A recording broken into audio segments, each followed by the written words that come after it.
Sitting? You're going first? So how do you tell them if Right? you're like, Yeah, go ahead. We're getting ready to go live and just let everybody here know they can have a seat and we'll be taking breaks in between. Is that yours? Yeah.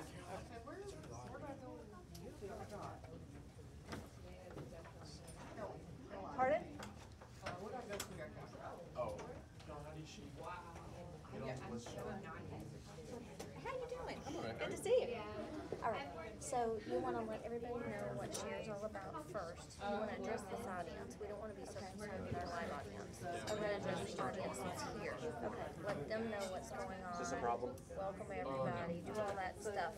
Excellent. Yes, or you can talk to them from here, it doesn't matter. And then just let them know that we are interviewing guests. Just pretend like the camera's up there. Okay. And talk to the people. Okay. Yeah. So we'll go ahead and start and we'll get you live in a second. Okay. I'll go for in like the one that, I every time I go by there, I'm like, Hello, how are you? I'm great. Nice to meet you. Public speaking coach. I'm gonna. No, we're recording over there? Very first official meeting, and it's very surprising to have it now coming. You know, they know they say you can go online and all that. But some habits. So when I should be at my meetings this morning, just right up the street, so we're like, great. Yeah. No, I'm a Crescent Club. At the Crescent Club, so it's easy. I was feeling Shelley down this morning. Okay, we're going to welcome everyone out today to Business Over Coffee International's SHARE meeting. And we are doing a new layout. It's really the same type of thing. We have a live audience online and we have our live audience here.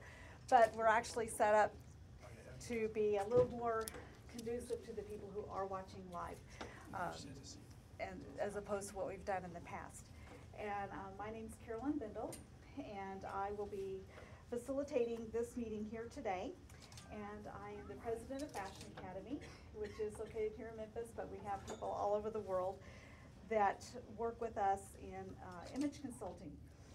And Sherry Henley is the one who is the founder of this great and wonderful networking organization. And is anyone here for the first time? I think I recognize pretty much all the faces that are here. But we want to thank you for coming out today and thank our audience that is online for attending also. And we're about networking and working with each other. And today we're sharing knowledge, and it all kind of stays within industry specific. And today what we're going to talk about is the actual business of show business. That there is a business into it. It isn't just something for the actors to be glamorized or whatever.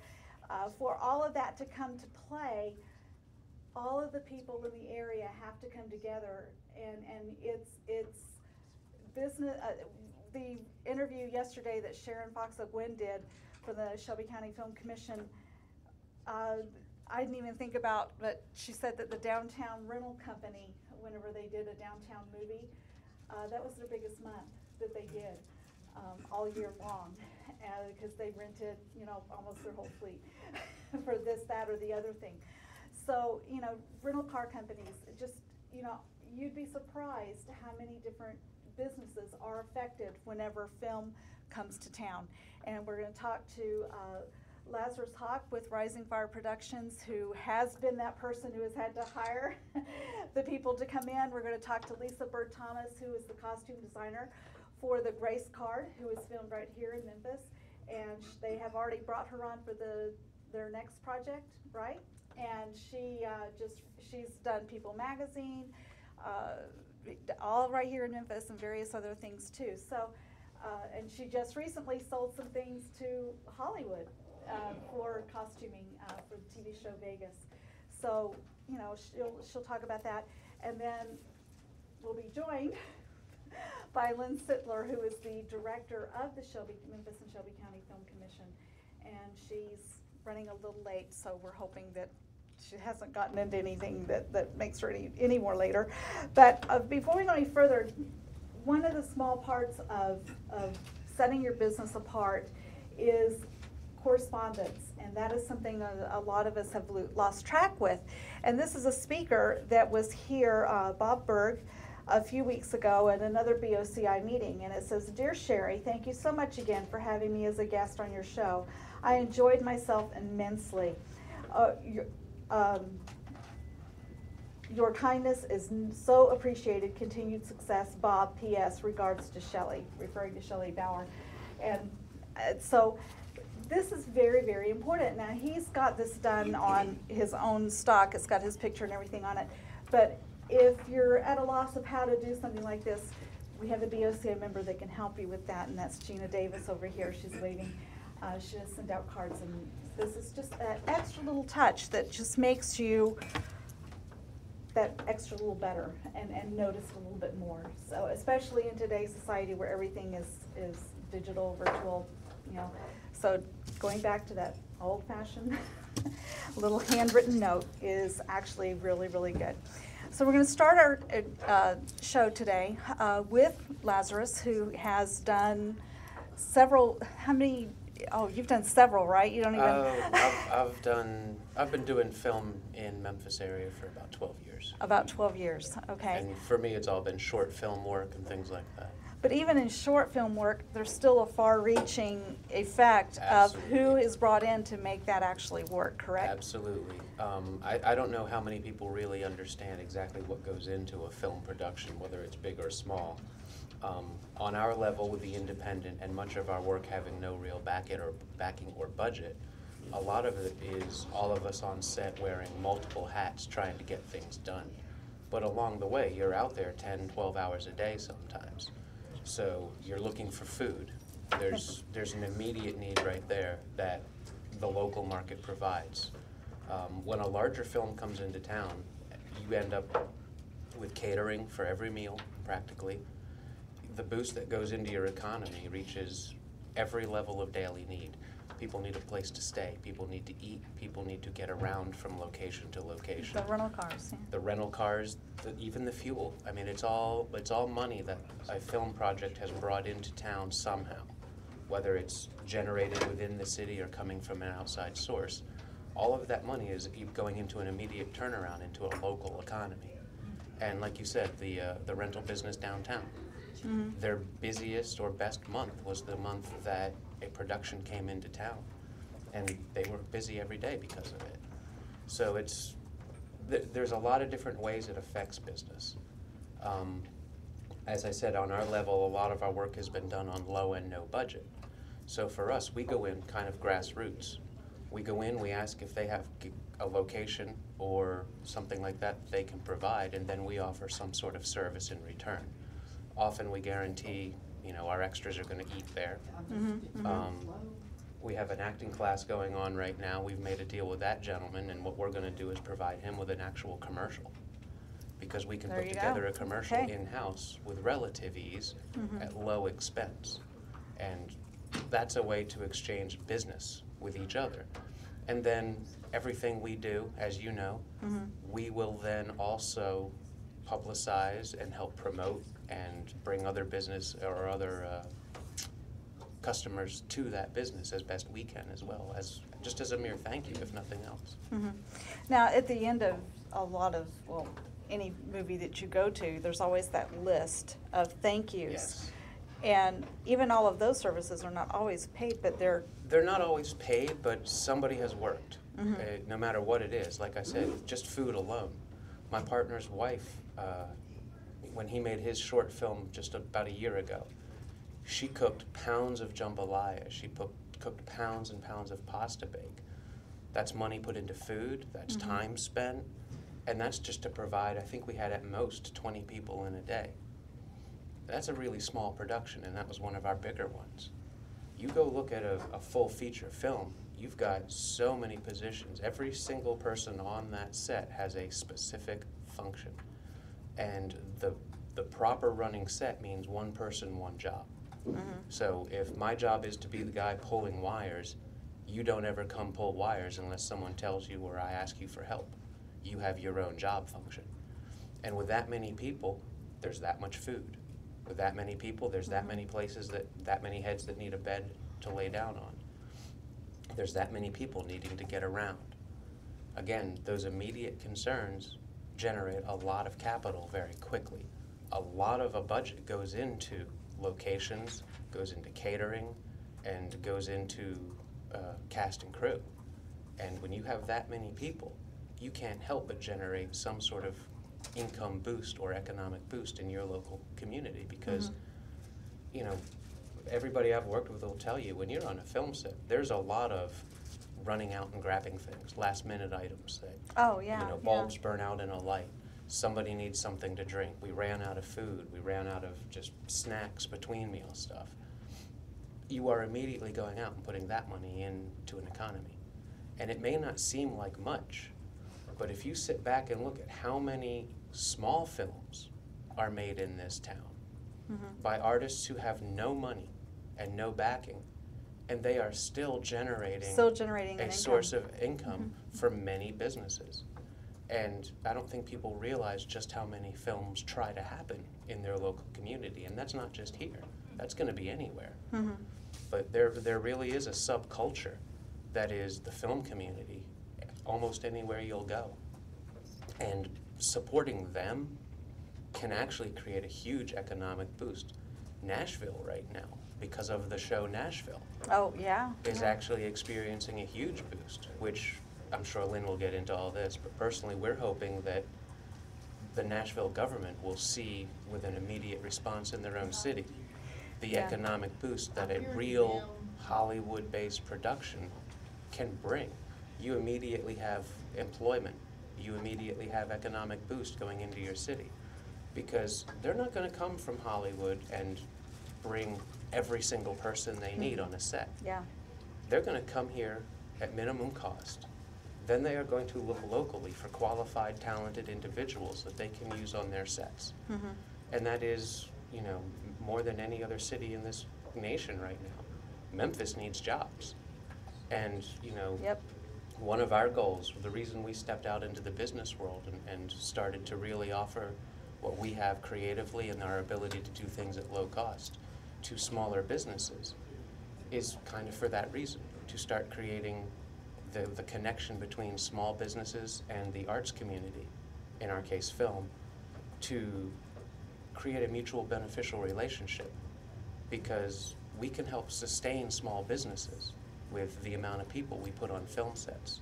Small businesses, by donating to us, whether it's food or discounted location costs, can help us generate higher quality product. We generate higher quality product, we attract more attention. We attract more attention, more people come to the city. More people come to the city to make film and or hire our people. There's an economic boost. Yep. So it's almost any angle you look at it, you can end up with a benefit from having films produced in your city, whether that's small films or big films. I always had to laugh driving down, if you've ever driven down Highway 51 into the Fraser area. There's a drugstore there. I think it's a Rexall, but I'm not sure. They have this big, huge sign in their window that says, "This is the store that the wife was in the firm. This is the store that she came to pick up her prescriptions."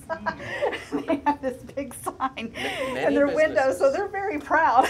Many businesses are very proud. There are several businesses that I've been in that one of the things they're very proud to say is, you know, this is where Walk the Line did whatever scene it might have been.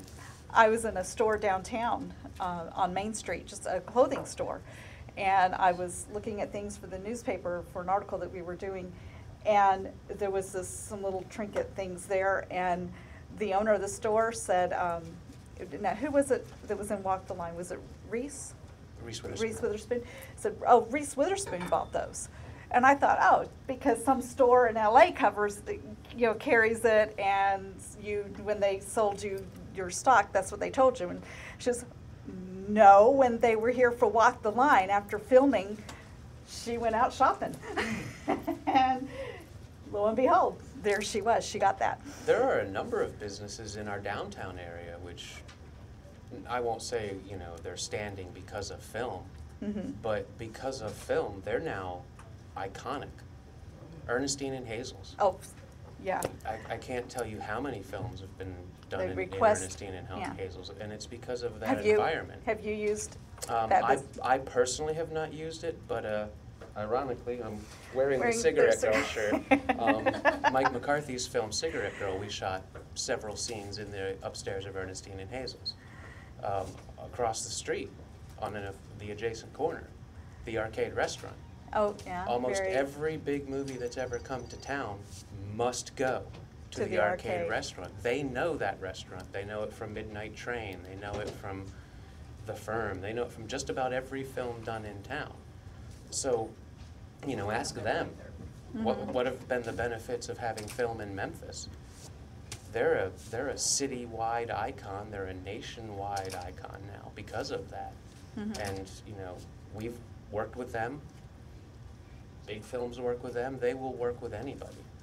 And it's that kind of attitude that helps us as small filmmakers, and that encourages us also to send other filmmakers, to send other people.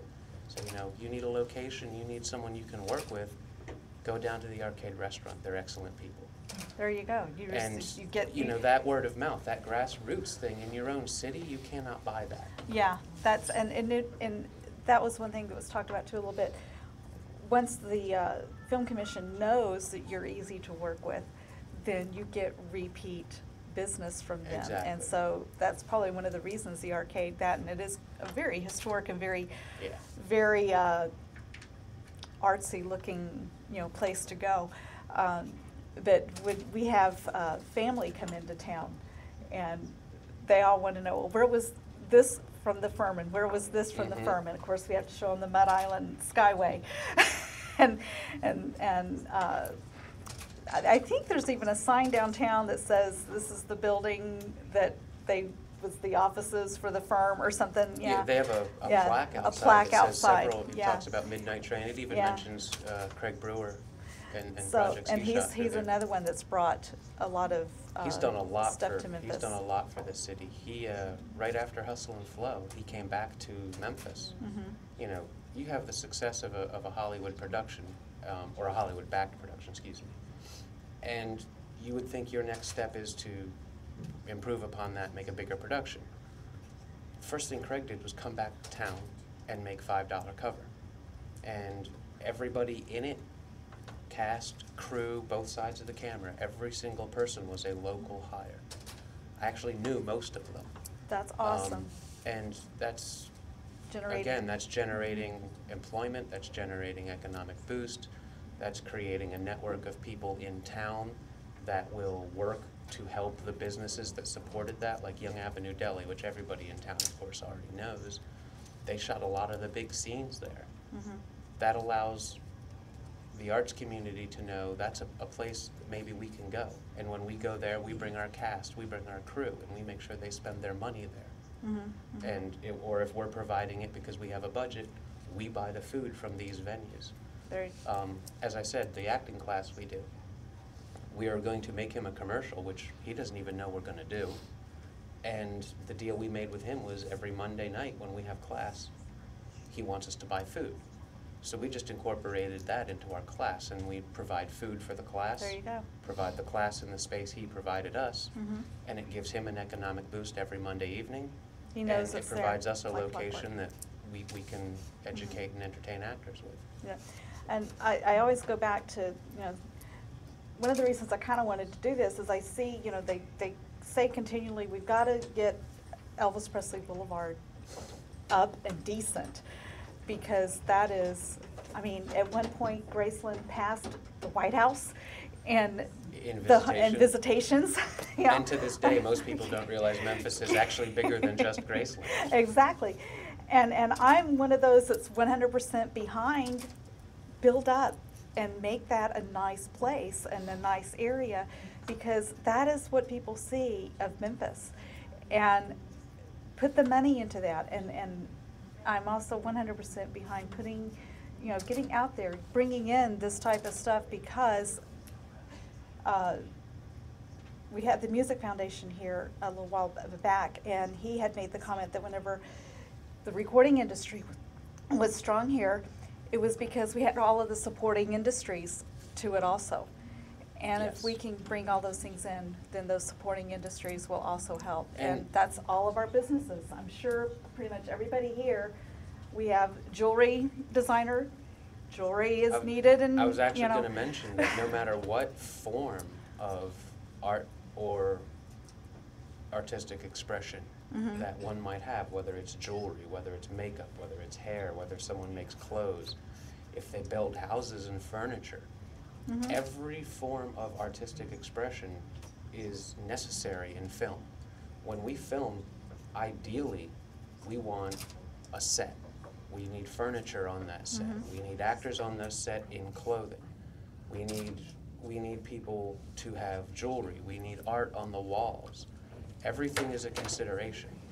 So any form of expression that someone has that is an artistic form is benefited when a film is Mhm. there, Mhm. potentially. Exactly. And I was gonna say, we have real estate people here, and Locations. locations are I needed mean, all the there time, and really who better to isn't go a- to than you know, a realtor, somebody who's in the business. So it's all encompassing, There is all almost no encompassing. business that cannot benefit from a From film. I can believe that. They may not benefit from every film, but every business can be applied to something film will need at one point or another, and can Mhm. benefit from it there in There you- that way. There you go. Oh, Well, Lazarus, Karen, thank you, can- yes, can the yes. congregation. The congregation.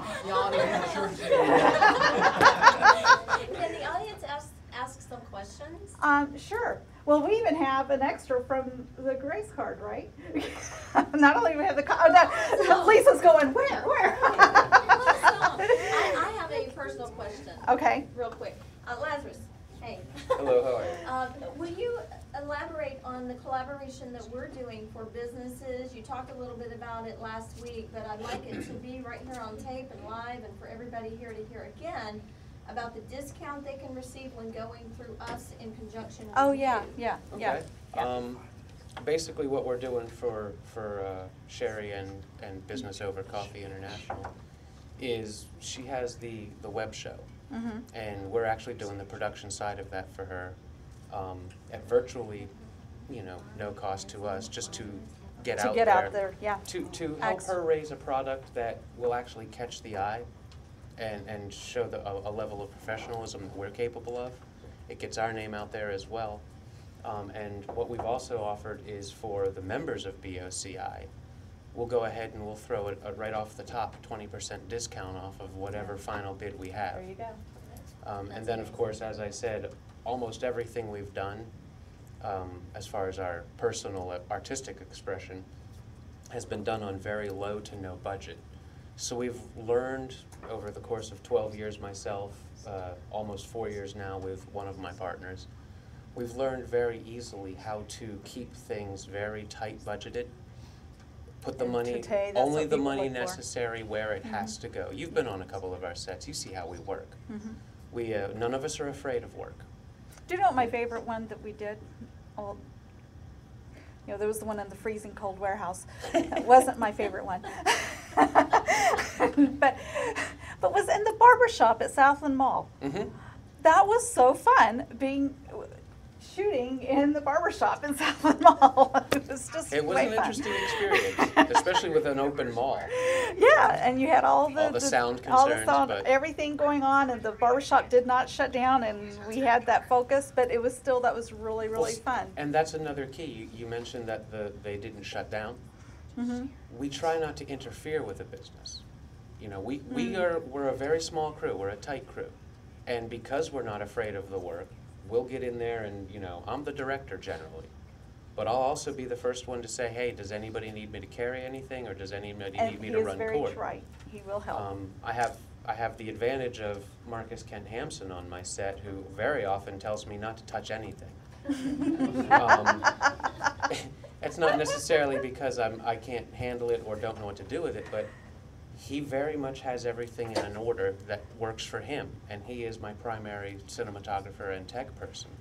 And he knows where everything's going to go. He knows how it's all going to connect. He knows how it all needs to be put away and where it needs to be packaged. Yeah. And So you know that's what I kind was of- impressed with him on? the guy in the barber shop had the wrong red and it was creating a weird, Mm-hmm. and he sat there on the camera and changed the red of the jacket so that it matched his skin tone. We're a determined crew. Like I said, we learned very easily how to cut corners, where we can cut corners, how we can hide when we cheat. There you go. Because we do a lot of cheating. And I've heard several people walk up to him and tell him, you did not use your camera to film that because you can't do that with your camera. I was there. I watched You him did use it. his camera Yep. to do it. Yep. And we bring all of that to small businesses. We're bringing that to Sherry on her show. Yep. It's myself, my partner Ken. When available, my partner Jamie comes in. It's rough because he has a day job too. And then our #1 hired hand, Greg Gray, who I think you've met as well. Yeah, he's done. We sound. come in and we all do the work of 20 people Yep. to get I it done believe and it. to help keep costs. And I bet Hollywood likes that too, whenever they come in, that you can consolidate. They're Hollywood's, used to- Hollywood Or do they has still a lot want of a lot? specifics. They It's- want a lot more. Hollywood's very strict about one person, one job, because the bigger you get, the harder it is to follow accountability. Okay. And there's so many things that can go wrong. Well, that just adds to the economy, so that's okay. But it's, I was gonna say, but it's more employment, it's more Yeah, economic yeah. boost, so. Now, can you share what you shared with me just a little while ago, your newest contract venture? I don't know. I haven't specifically been told not to disclose information. Okay. Well, let me put it this way. We have a new film that's being filmed in Memphis called Kid Diamond and the Devil. Yes, yes, we do. Kid It's Diamond and actually the a Devil. stage play. Okay. And then it's, But but it'll what be, we're shooting is flashback sequences that they will be using on stage. So it'll be, one of those theater tricks. so where you're doing the lights play. dim. You're We're not, actually you're- filming the for flashback the, stuff. For the play, For the okay. play. Okay, well, the movie's coming too. The movie is coming too. But, you know. I think 2015. But they are working on yeah. a film. Marie We are Pisano, not, as of also now, we are BOCI. not associated with a film thing. I don't want to overstep Oh, okay, our okay. level of involvement as of yet.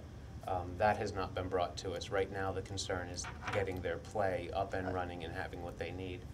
So I have to hand it to Maria Pisano. We met, I think it was Monday morning, and yesterday she told us she had 90% of the things in place that we discussed needing as of There you Monday. go. So New again, movie this being is filmed. that business connection There as you well. go. I think through, I don't know how much of it came through BOCI specifically, but it's Because her Marie is a ability- member of she is a BOCI. member. Mhm. And she knows a lot of the business owners, Mhm. possibly through this or through ventures that BOCI has put Yeah. on. And she has been able to pull those connections together and get all of these people to back her and her project and see the merits That's of their- having an artistic outlet in this city for new, credible artistic material. In this case, it's a play. But even then, you are still generating an economic Mm-hmm. boost. Right here. Like I said, we just got hired to do a job, so there's money for us that is now being put into the economy. We're employing local actors, we're employing local people as crew members on our set. Mhm. So they're gonna get paid. Yep. So it's already generating a circulation of money through our There you go. economy. So if you want to be an extra, call Lazarus. Yeah, actually, Monday, we're shooting it, of all places, we're gonna be down at the New Daisy all day.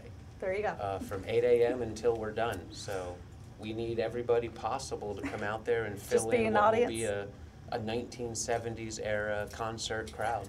Let's get our bell bottoms out, guys. So, Let's go. Grab the bell bottoms and the turtlenecks and the butterfly collars. Well, thank you, Lazarus, for coming Absolutely. on and representing Rising. Rising Fire Productions here in Memphis. And Thank thank you. you so very much. Thank Absolutely. you very Thank much. you, Sherry. Yes. Okay, we're now going to bring on Lisa Bird Thomas and have her come in. And she has and she has a nice long resume too of different things. But she is a total image consultant with Fashion Academy. Where did that? Where'd that come from? Where did that connection come from? Could we take a short break, just Do you for want to? everyone here to kind of network for Okay. a couple minutes and. You do and- that, yes. And I would like to also welcome everybody to share, what do you think of our new setup here, live across the world, that you get to hear about these people? How do you like it? Love it. Yay, good. All right, so, take about 60 seconds, grab a cup of coffee, shake some hands, and then have a seat, and let's hear all about, the Grace Card costume designer, all right? Okay, so, what? Thomas, Thomas. Thomas. Thomas, yes. Okay. All right, Here we are. Hand out business cards. Let me go greet Lynn.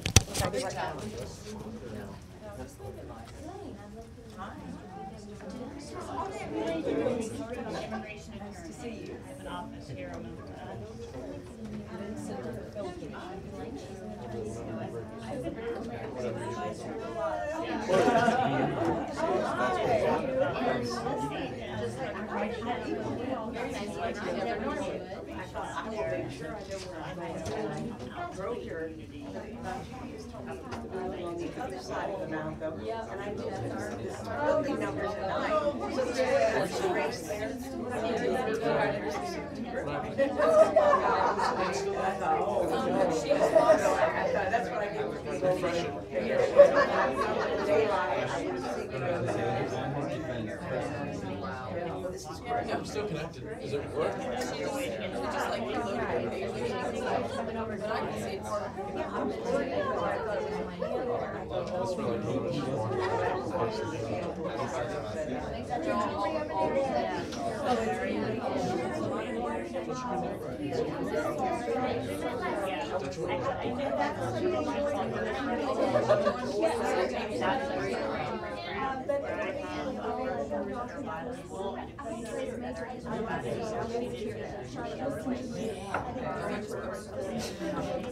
So I didn't make sure you made it.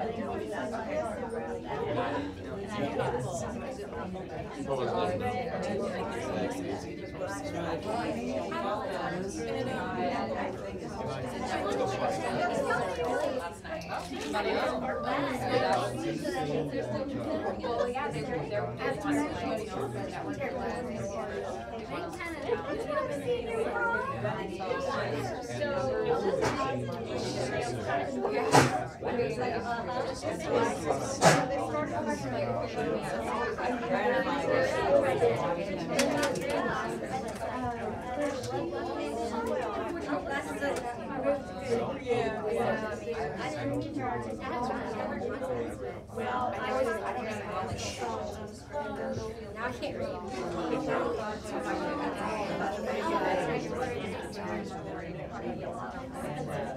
Right, yeah.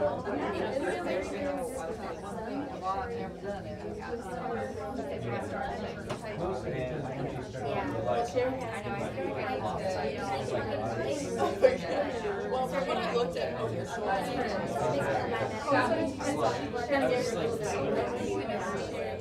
That's what diabetes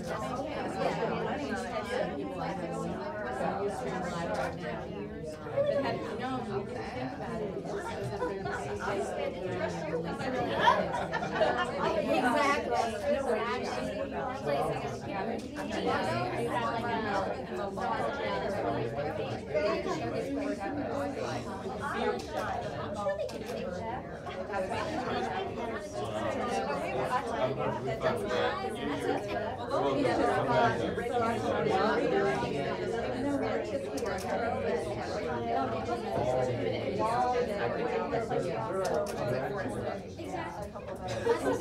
it. Two years later, well, it's more than Nancy. She's 35 now. My brother, rather than record. And the directory. Oh, good. I might consider the thing if it's kind of right. I don't know how good I look. I was racing out of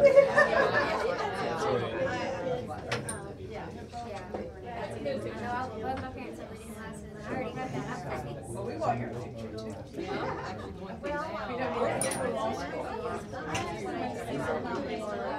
Oh, what quick thing And I was with I ran all through the year for the second semester, and I was with a mom yesterday. She said, well, I dropped out twice, I'm finally finished. I said, well, I don't know the first time, I wasn't ready. I know the answer is somewhere. Yeah, exactly. It's like,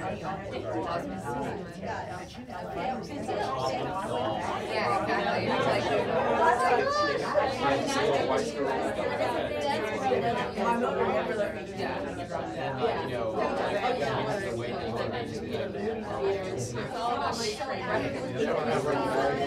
yeah, when I see her relate to them, I'm like, I don't know. Yeah, that's what I said. I was like saying eat your body. Yeah. Oh yeah. If it eats wood that's where it's just like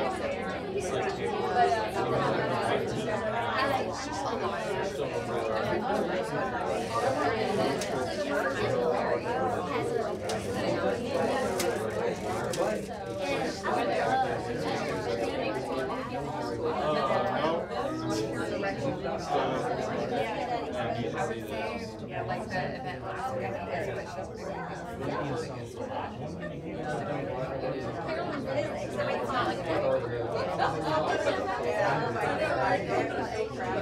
oh, dude, bro. Yeah, it's constant.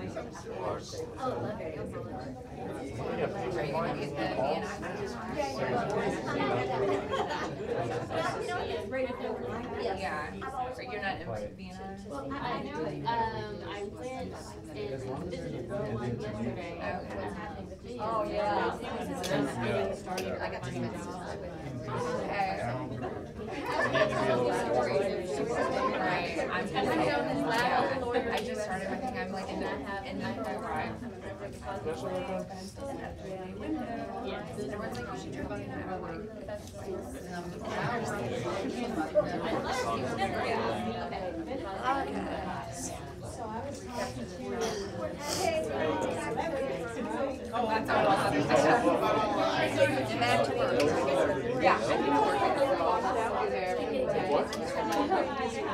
Bringing everybody back is gonna be the problem.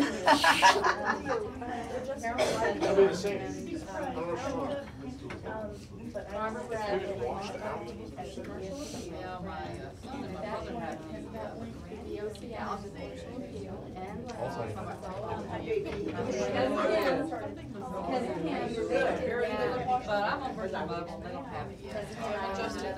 Okay, y'all ready? Okay, welcome back. We still have some people that are talking over here. We can't stop them. enjoy themselves. But we also want to mention that we have some homemade. I'm trying not to say hot dogs.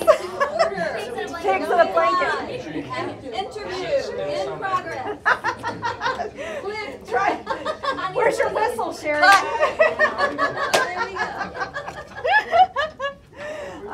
Anyway, we have little bite-sized pigs in a blanket over there that are homemade by Sarah Henley, who is BOCI member, and she is just starting a company. And she will bring these things to your office. Next week you're doing cookies, okay? And so she will be bringing different things for you to taste and get a feel for that she's doing. And so just keep that in mind. That's kind of awesome and fun. And I also wanted to mention that in March, it will not be the fourth Thursday because the show won't be here during that time frame. But I am trying to get a share organized for the Southern Women's Show, which would be held at the Ag Center the Saturday before the show opens. And Elisha Jernigan will be speaking, and she'll be speaking on trade shows and what trade shows can do for your business and the networking and such that goes on there. And then you will have a free ticket to take you into the show for that day also. And we're going to have our Policeman's Fashion Show again, so you want to be there for that. So anyway, so that's in the works. We're not quite sure. It's just going to be kind of an extra share because I think we're also going to have our regular fourth Thursday share too. So it's just going to be kind of an extra meeting, especially for BOCI. But right here, right now, we have Lisa Bird Thomas, who is a total image consultant and kind of helped us put Fashion Academy on the map. She's was able to do wonderful things for us in marketing and such, and so we're very grateful to her. But she's gone forward and just done all kinds of things. You have People Magazine on your resume. I bet you didn't think People Magazine, if they're going to do something, they contact somebody locally. They do. How did that impact the economy here too? Well, I'm sure it wasn't just you.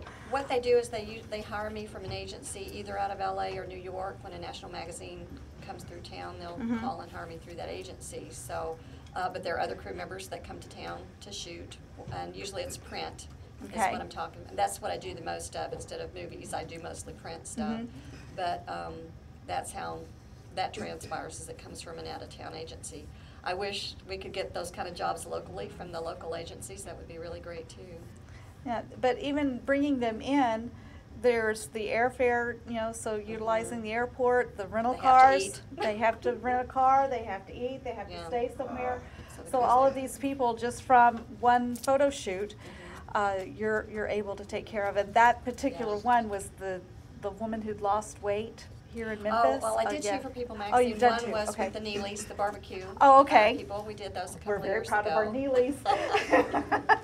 They had a great spread for us. It was wonderful, and anyway, and everything left over from what we ate got donated to a local mission, so it was really great. Oh, wow. Everything, all the food we had left over after the crew got through devouring what we could. Leftover then, and barbecue. That just doesn't seem to be in the same sentence, does it? Then I shot again. I guess it was last January. They had every January they have Half Their Size is the name of the issue that comes out. It's a special issue, and it's people that have lost half their body weight. And they had a young man down in Mississippi that they had me come in and dress for the shoot, and it was kind of interesting to see how incredibly different he looked after the That's change. awesome. It's really kind of neat. Okay. Now, how did the Vegas thing happen? Well, that was really just a fluke. It's nothing that I did on my part. I have this online vintage clothing shop called Hip Fashion Stylist Vintage, and I do carry a lot of 60s items. And so for those that may not know, the show is set in the early 1960s. And so apparently they just did a search on Etsy.com where my store is and found me and liked some of the items that I had listed, and they have purchased multiple times a lot of items from me, so it's been really great for my economy. But it's nice to be able to, that's another side of me other than dressing people that I do, have clothing, so that's been really great, and I've been able to use that, to kind of get my name out there some, so. So that's awesome. Now, the big one that you were able to get was the Grace Card here locally, which is, again, I mentioned it last week too, but if you've not seen this movie, it is a very good movie, and you just have to see it. And like I said, we have a pastor here today who was one of the extras in the Grace Card. I saw you and him We were immediately talking. went together on I that. remember now. But go ahead and what did you have to do, and just in your little world part of the Grace Card, this major movie that was done, how did you affect local industry? Well, what a costume designer does is they meet with the director and the design team, usually hair, makeup, whatever, and decide what look wants to be portrayed in each particular character in the movie. And each scene, what they're doing, the clothes they wear have to show their age, their weight, their occupation, their social status, what activity they're involved in, what time of year it is, what period of time the movie's being shot in. All those things have to be taken into consideration. And so, once we decide what the look is, it's the costumes designer's responsibility to put those ideas together and say, okay, for the main characters, this is what we want for them to look like. And then, depending on the size of the production and The Grace Card was a very low-budget production. It grew into something much bigger than the director and producer ever thought it would be, but then it was my responsibility as well to go out and find the items that put together those looks that we had decided would be appropriate for those characters, to develop their, their character. And so I went to local businesses. When I came on board, David Evans, who's the director, said, this is a low-budget movie. And I said, well, what's the budget for wardrobe? And he said, there isn't one. Because most of the budget had to be spent on police uniforms. For those of you who haven't seen the movie, it's about 2 Memphis police officers. And of course, we had to have a whole precinct of officers dressed, and police uniforms are not cheap. And so we purchased those, so that's where the majority of the budget for the film went. Did that come from a local company that It went did. down on Summer Avenue? Yeah. Okay.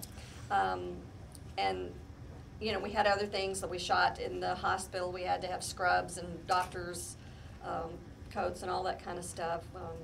So we had some things that we had to have, and those came out of the budget first. And then I went to the actors' closets, and we went to see what they had that I could possibly use. And when we decided what we really needed and what we had to purchase, then we went to some of the local businesses, major department stores, small boutiques.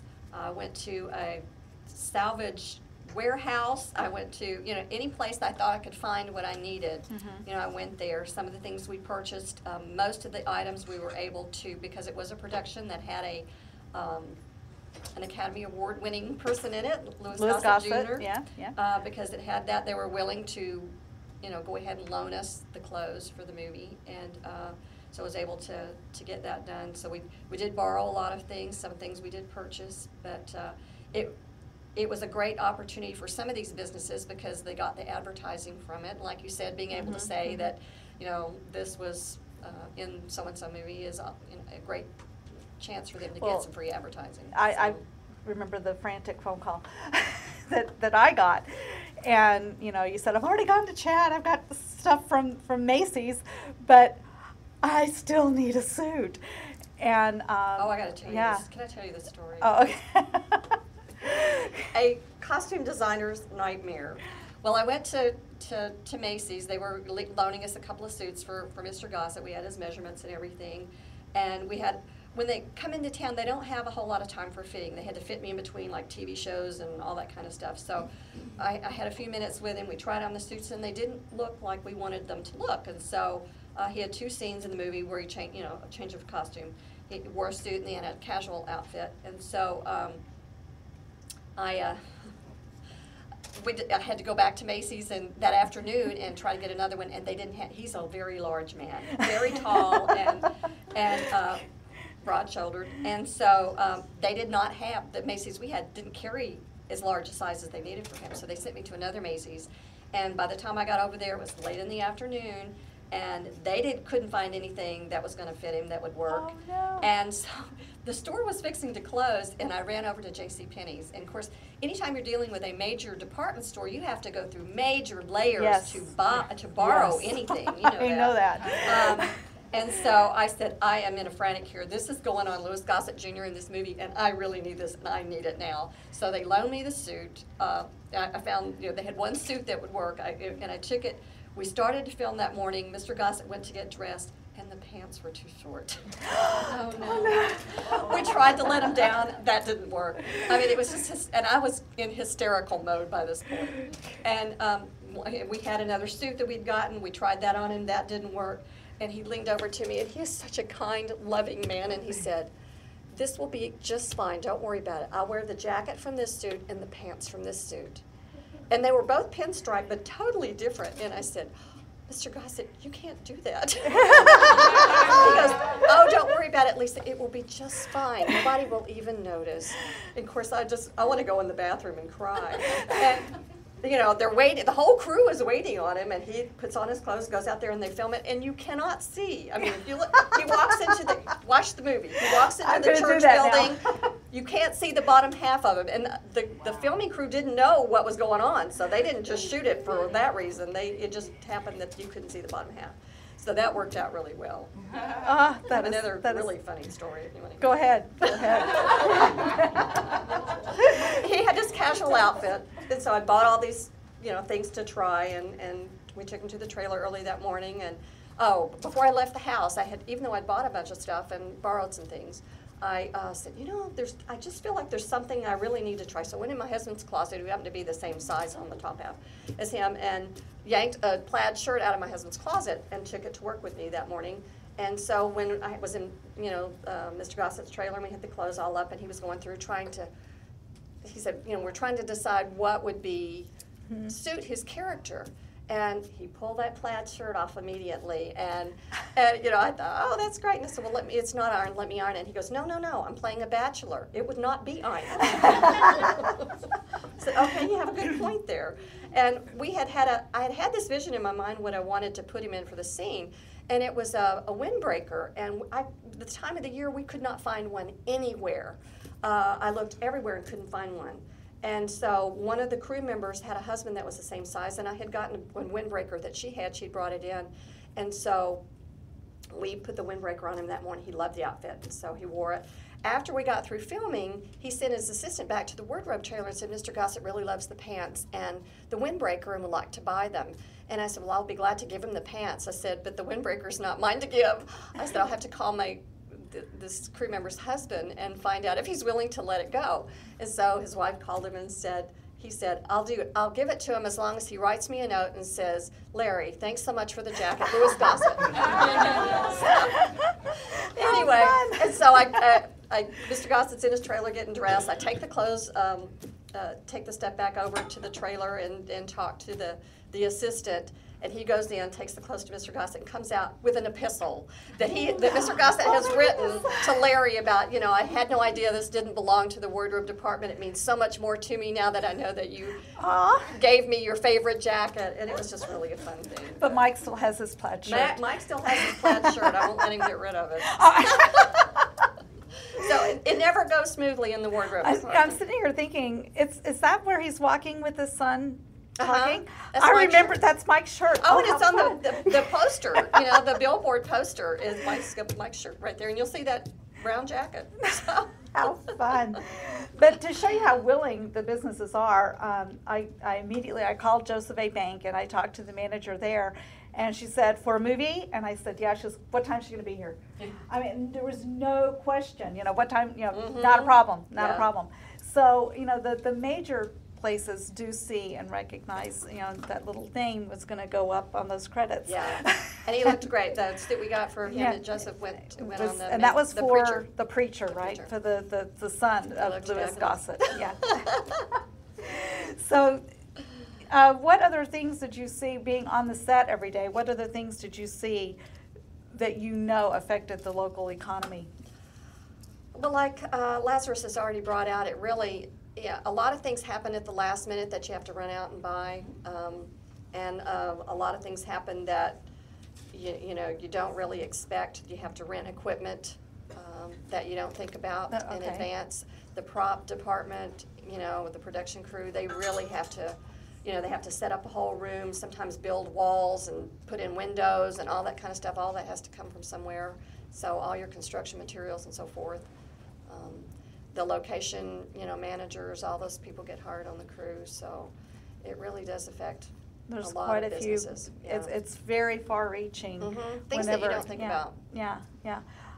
Sharon talked about doctor's offices and different things that have to be rented and and stuff, and so that Yeah. all of that goes into play. Yeah, we shot at St. Francis Hospital. They were renovating a floor, so they gave us the entire floor to shoot on, so that was really great. Oh, wow. It was being renovated. There wasn't anybody else up there, so. There you go. And did they get a credit at the end? Oh, St. Francis? of course. Everybody gets credit. Everybody gets credit. So, in your opinion, seeing these types of things coming in, how many here were extremely irritated? The show about the Memphis cop, not the Grace Card, was filmed in New Orleans. Yes, Kent, I know you were. Yeah. You know, there were sometimes they'd be driving around and I would go, oh, that is so the Garden District. That is so not Midtown. Yeah. You know? And you know, they did their footage that they shot, and every once in a while they'd have Gus's Fried Chicken sitting on the dashboard. You know? But We used a lot of you know, local businesses in places that we filmed, and you know, and then the crew was there, so we would eat. There you go. Yes. And we were laughing. There was another, I don't even remember the name of it. But we watched it specifically because it was supposed to be taking place here in Memphis. And the best that we could tell, it was University of Memphis and perhaps supposed to have been Southwestern, which used to be Rhodes, were like the two schools that were featured in this thing. But they were having lunch by the river. Mind you, this was a little 2-lane bridge that went across it. The river was crystal clear blue. That's not and, Mississippi. And green little sloping hills were up on the other side of the river, and it was a good maybe 3 car lengths away. You know, we went, that's not Memphis. Yeah. That's not even any river in Memphis. That's the great thing about the Grace cars. You can see everything is here. You here. can see the thing, the bridge, and even when they're using names, you know, because it's a police show. When they're saying, you know, a crime is being held at blah blah, they're using real names, Yeah, real they're street using names. yes, So. yes. It Yeah. was a really cool thing, and seeing all the things that really were here, and then but again, because it was filmed here, it has a better feeling in your heart that, you know, hey, look. Yeah. Now, what do you think A lot of Memphis pride. needs to do to help improve the business area? Like I said, you know, people in the city, you know, balk at fixing up Elvis Presley Boulevard. Hello, you got to fix that up. What is it that we've got to, what message do we have to get across to people to get them to realize there's a big economy here that could happen? Well, one thing that I try to do, and you know, I don't know the best way to do this, but to help people realize that we have wonderful crew here in town to use, that they don't have to bring in people from out of town to be crew members, because everything they're going to need we have here. Oh, and yeah, they're just yeah. as talented and just as We have capable some of the as best hairstylists in the country live here. I mean, we've got several here who have people that come in from New York to get their hair done here. Yeah. You know, we have all those things here, and they don't need to, you know, and once they come to the point where they realize, and that's what Lynn's busy doing. Yes.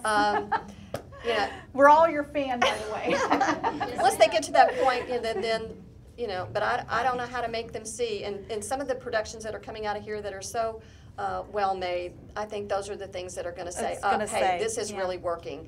We can do, you know, we can go there and shoot a film and use their local people and still have a good production. So Yeah, that's awesome. So, and doing, you know, costuming and consulting, you have brought print in. Have you done any other than the Vegas TV? Has anything else in that realm contacted you? from me? Purchase, yeah. I have some theaters out of New York that have purchased things, and Oh, usually nice. they'll want everything FedEx shipped immediately because they need it, you know. right on the There's nose. another boost to our economy. There you go. Yeah, I have to get that stuff shipped immediately. So, yeah, I don't know what productions. I just happen to know this other one, but Yeah. you sometimes you don't know who's buying from you, but Yeah. yeah. Yeah, I did a photo shoot for a magazine I never even knew existed, Private Air. It's just in private airports for people who own their own planes. Yeah. How niched can you get? Yeah. You know? I did a shoot for So- Curves International. Yeah. You know, Oh, I didn't okay. realize they had a magazine, but There it's you go. international. So Yeah. they came in and shot 3. It was 3 magazines. There you go.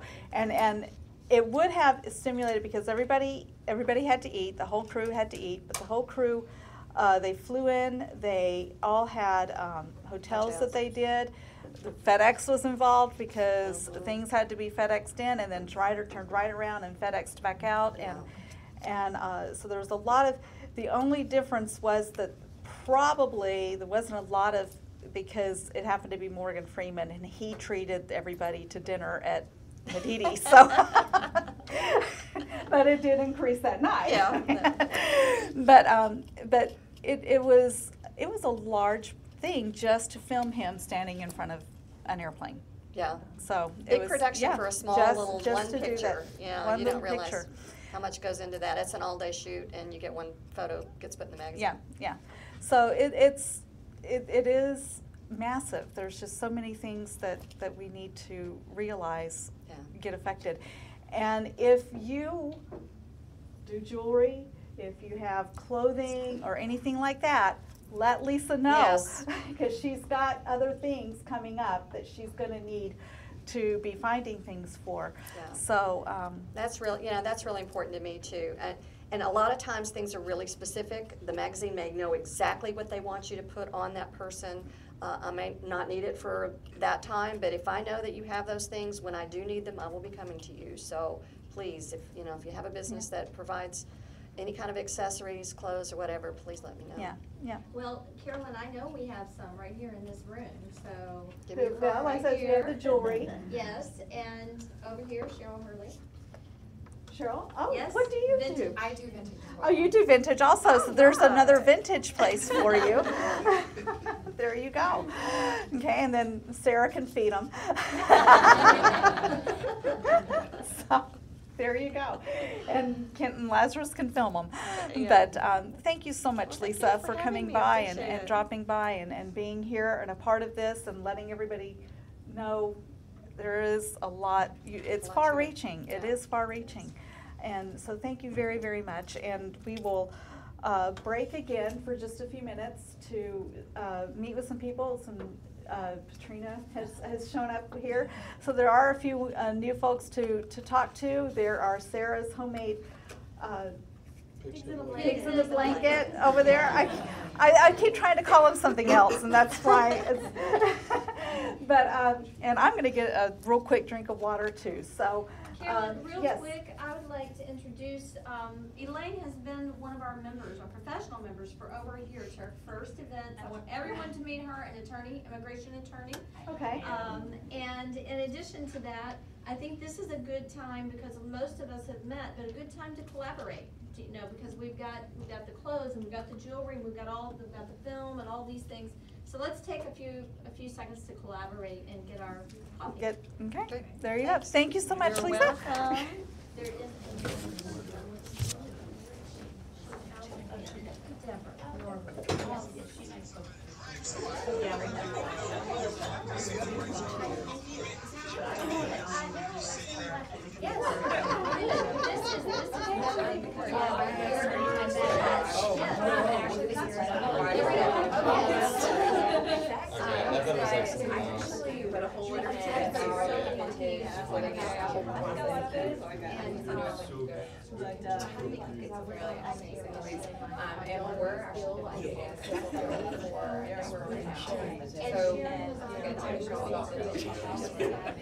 And we're actually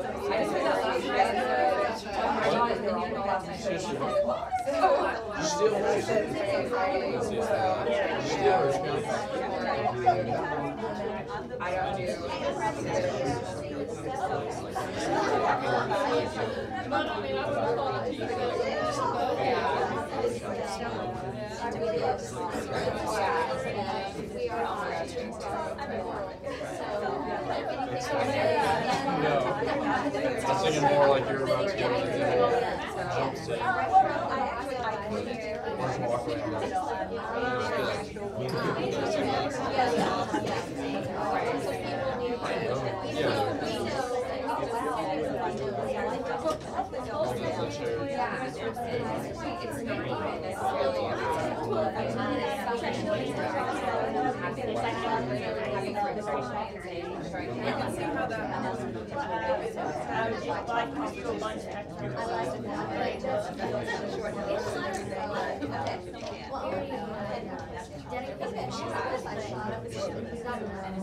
Busy.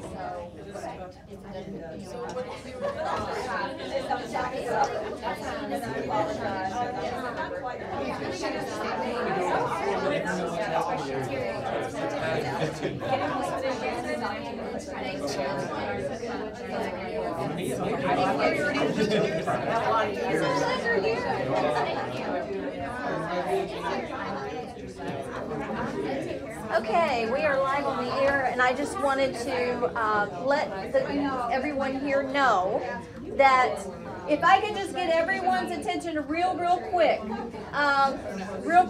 this is very, very important. Just real quick, very important. We should have announced this in the beginning, but if you do not want your photo taken and posted, if you do not want to be live on the air, and all your conversations can be heard live on the air, okay? That's very important for you to know. Then please let us know that, all right? That's important. Now, I've said it, let's talk. Thank you. Go around in people's faces and be like, what do you think this is? Did you show it to, No. That was right after this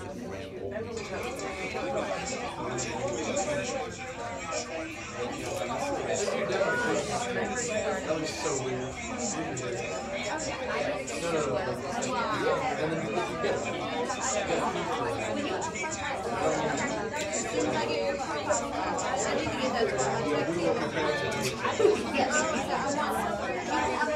I'll do it.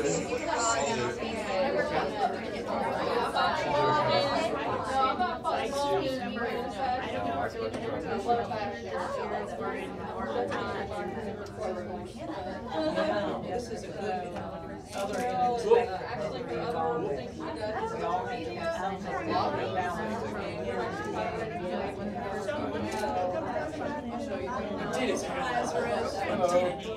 I enjoyed it. Yeah. I put it to that. I need to be on the other side. I just assumed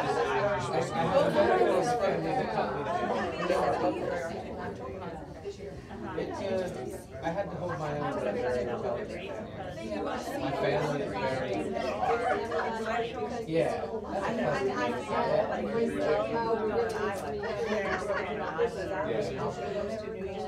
Y'all know last year. I had to learn very young to sharpen the wit and learn I had a brother who was 12 years old. He was about to say, come on, out this way for so long. Really? It's not hard to do. Not really, it's just like really. The only reason he didn't have perfect report only depth can feel our noses are at school is because he had one teacher that would not hear. years ago, we were. He missed it by 1, 0, 1. But mother was an artist. You know what you should do? William actually made a like a Japanese like samurai one. Oh, okay. So it's sand. I was reading more like a little Swedish like Those? yeah. Did they actually make metal sand? You know, like sometimes you see that in metal wall. Like, okay, you know, it's like these two boys. You had the opportunity. That's not like. Have you ever seen those like weird sand balls? No, they're not like they're like a block of them too. But Yes, that's the Japanese. okay. That's what he made. I've seen it so like 3 or 4 animes. They have a metal. This is so, like, I tried walking down the stairs, it's so hard. It's like, they're always like, you have to have, like, balance. You gotta be samurai, right? Oh, okay.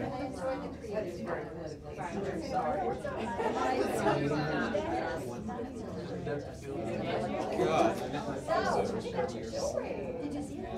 This would be really crazy.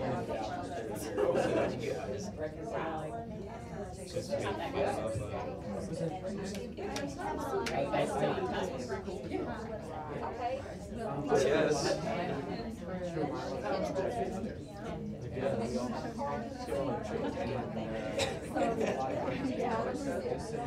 Yes. Oh, this one would have been really cute, but it was all right. You can card that way. Do that one again, let me see. Oh, me not like. You see that? Yes, that's what we want to picture. Wait, go to the other one. Oh, I want to see this is like 2012. It's just like I was doing this, and it's like rough,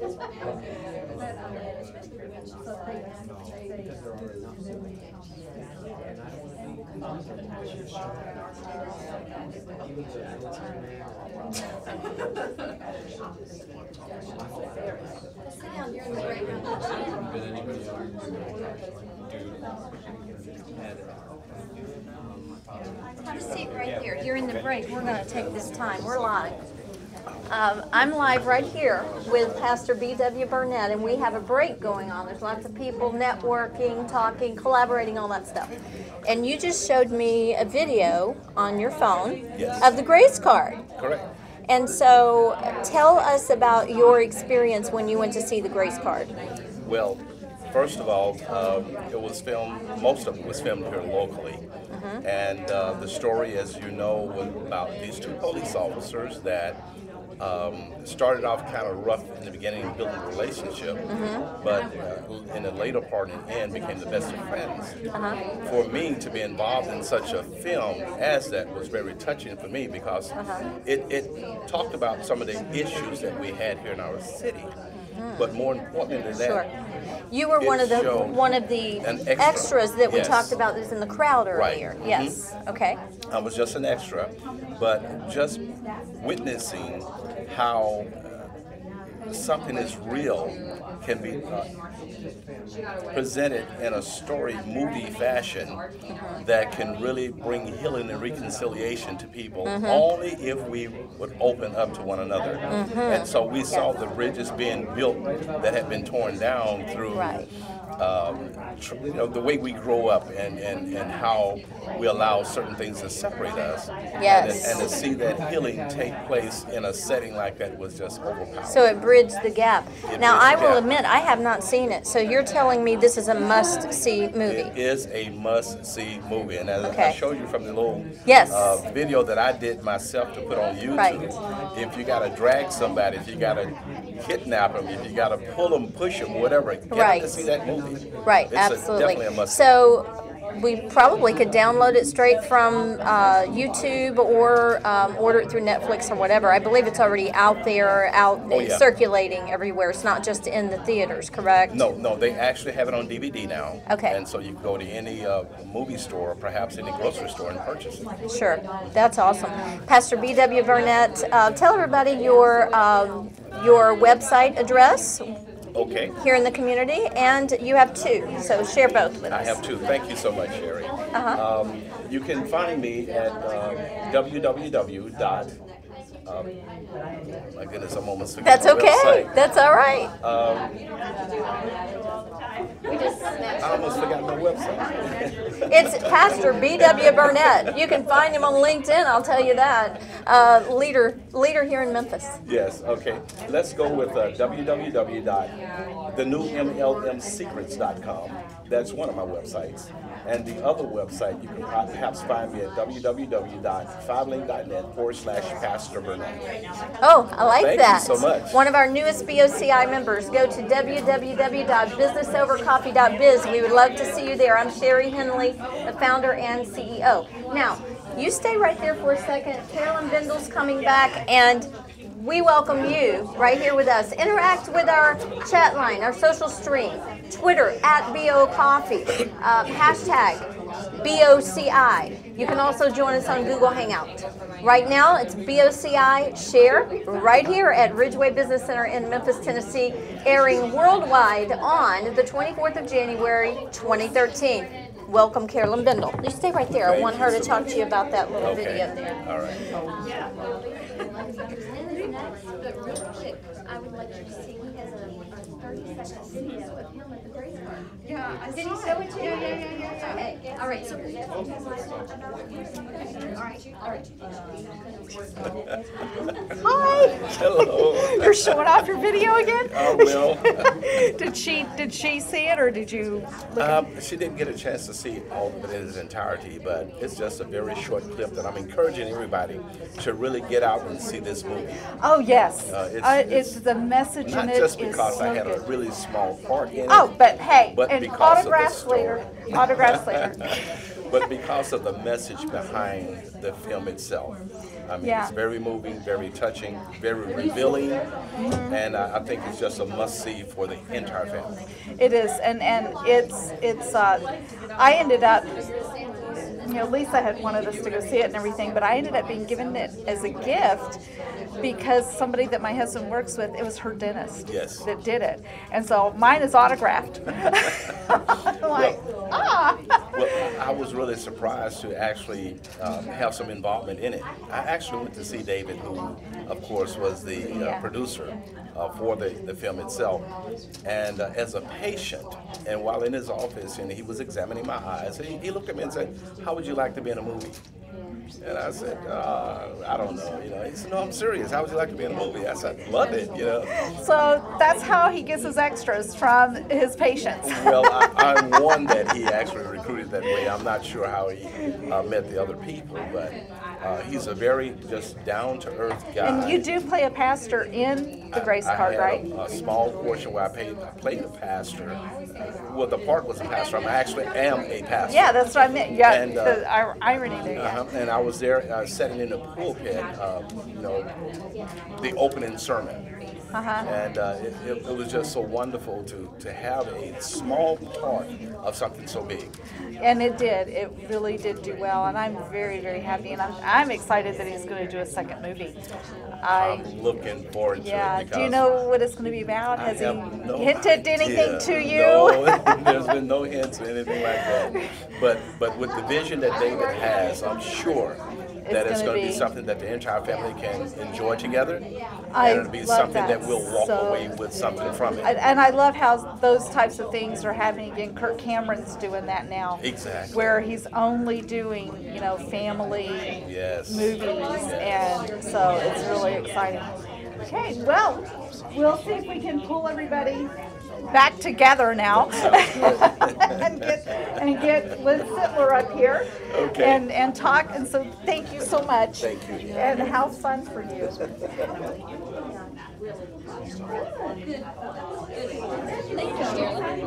All right.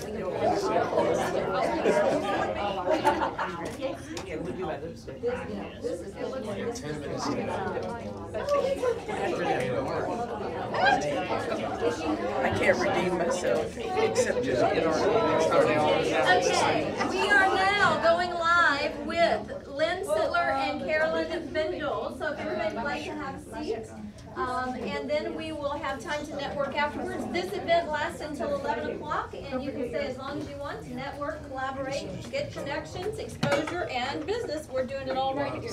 And the nice, pretty sheriff. Okay. Now, the one who makes it all happen in Memphis. Well, actually, it's always been a team effort. Always been a team effort. Sharon O'Gwen, the deputy film commissioner, who is just an invaluable member. Always has been. She started as an intern. Yes, that's what she said. Has been there yesterday. 17, 18 years now, and we are a great partnership there. And then, of course, we have our chairman, Jimmy Tashi of Malco Theaters, and several board members who have been instrumental over the years in keeping us out of trouble and helping us do good things. Hey, we want to welcome you here. Thank you so much for coming out on your busy time frame. But this is Lynn Sittler, who is the director, right? The director? The film commissioner is the film industry title okay. for Memphis and Shelby County. Memphis and Shelby County, and she's the one that works hard to convince them to come here and do the filming here. And Sharon even made the comment that this is the woman that is responsible for the firm being done here, because they weren't going to do it here. They were going to Chicago. Yeah. Well, again, that was a team effort. Someone said, well, you know, you were the one driving the bus. And yes, I was the one driving the bus. But Mayor Harrington deserves recognition, offering free police. There you go. You know, right as Chicago was looking better and better for them, we started coming up with incentives. That's what you call a soft incentive. Yeah. And when you think of the economic impact that the firm had in both dollars, direct spend, and also tourism. Oh, yeah, I've met yeah, people yeah, who people have come moved to here, Memphis yeah. because of the firm. You know, a few $1,000s in free police services is worth it. But yeah, it's been a great ride, and the ride has changed over the last few years, and we're excited with the new events. But yes, we are very proud of the 90s, and I think the last big studio picture we had was Walk the Line in 2004. Very good movie, yes. But we're also proud of the film movement that, equally proud of the film movement that your previous guests today have been talking about with the small independent feature, because they not only allow an artistic expression, but they grow into economic expressions. And they give us our local people start their resume, so whenever the big companies do come here, they go, you can say, see, they look at all these projects that they've done. Does that help in that? It helps. It helps tremendously, and they have to keep growing, you know, as we all do in our careers. They have to keep growing step by step, and you can't transfer from being a camera person, camera operator on a small independent film to working camera on a major film, of course, but you get your foot in the door, even if it's just working as some type of assistant. And but it's also, it's not just a stepping stone. It's a beauty. It has its own beauty. The independent film making, and it's an expression of creativity. Yes. And it's not so much an economic impact engine as the larger films, but you can go into commercials, you can go into corporate videos. Now those have economic impact. Those really do. You know, if you start here with your creativity and develop your job skills, you can work on a commercial or a corporate video, and lots of times the national commercials will spend in a day hundreds of thousands of dollars. Really? And that's what we're aiming for. Is Tennessee, unfortunately, probably fortunately for most Tennesseans, but unfortunately, as far as I'm concerned, we don't have a state income tax. So we cannot, you know, compete with Georgia or Louisiana, which have state income taxes, and therefore they can offer these great film incentives that we cannot as a state. However, we are incentivizing lower budgeted projects, and our county commission is interested in lowering the minimum on what a production has to spend before the state incentives kick in. And I'm going to make a presentation to them.